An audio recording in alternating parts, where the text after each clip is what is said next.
بسم اللہ الرحمن الرحیم۔ السلام علیکم ناظرین، کیا آپ چاہتے ہیں کہ آپ کو عشاء کی نماز پڑھنے کے بعد صرف ایک دعا کے پڑھنے سے تہجد کی نماز پڑھنے جتنا ثواب حاصل ہو؟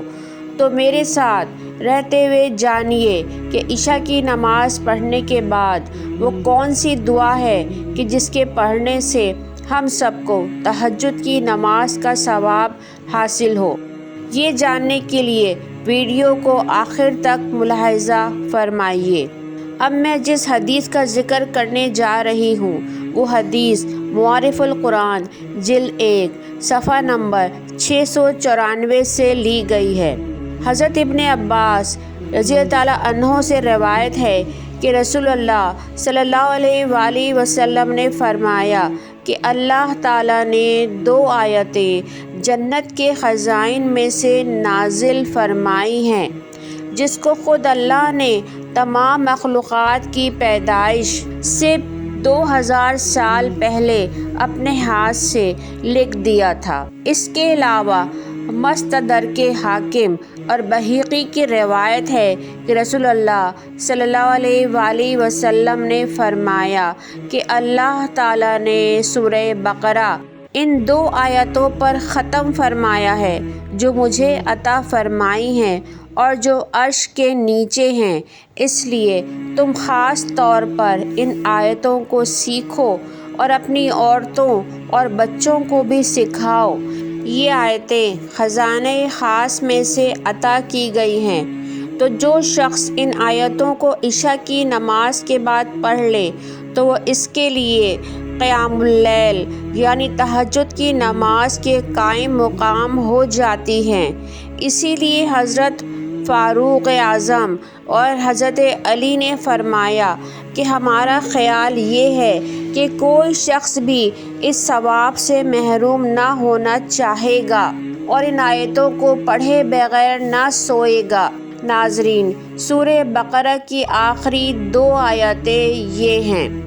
آئیے مل کر ان آیتوں کا ترجمہ پڑھتے ہیں۔ رسول ایمان لایا اس چیز پر جو اس کی طرف اللہ کی جانب سے اتری اور مومن بھی ایمان لائے، یہ سب اللہ اور اس کے فرشتوں پر اور اس کی کتابوں پر اور اس کے رسولوں پر ایمان لائے، نہیں فرق کرتے کسی ایک کے درمیان اس کے رسولوں میں سے، اور کہتے ہیں ہم نے تیرا حکم سنا، ہم نے اطاعت کی، ہم تجھ سے تیری بخشش مانگتے ہیں، اے ہمارے رب، اور تیری طرف ہمیں لوٹنا ہے۔ نہیں تکلیف دیتا اللہ تعالیٰ کسی نفس کو مگر اس کی طاقت کے مطابق۔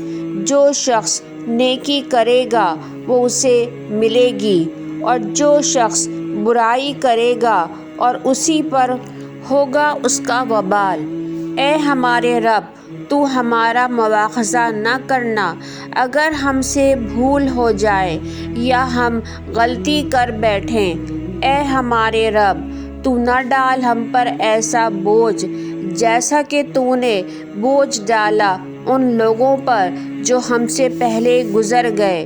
اے ہمارے رب، اور نہ ہم پر اتنا بوجھ ڈال کہ جس کے اٹھانے کی طاقت ہم سے نہ ہو۔ تو درگزر فرما ہم سے اور ہمیں بخش دے اور ہم پر رحم فرما۔ تو ہی ہمارا کارساز ہے، پس تو ہماری مدد فرما کافر قوم کے مقابلے میں۔ آمین۔ آخر میں یہی دعا ہے کہ اللہ تعالی ہم سب کو اپنی رحمت کے خزانوں سے بھری ان آیات کو پڑھنے کی توفیق عنایت فرمائے۔ آمین۔ آئیے مل کر ان آیات کے ذکر کو اپنا معمول بنائیں۔